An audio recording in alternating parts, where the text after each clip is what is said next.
कति हावा चलेको यार, बहुत हावा चल रहा है।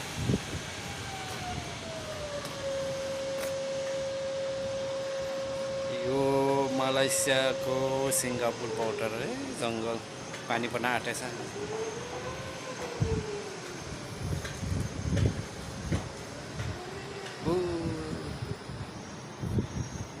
त हावा चलिरहेछ।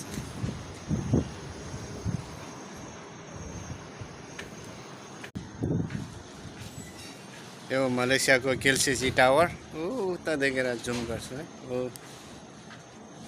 बिल्डिङ, यो हाम्रो काम गर्ने ठाउँ। उता बादुके पर्छ, केर्निङ हाइलाइट।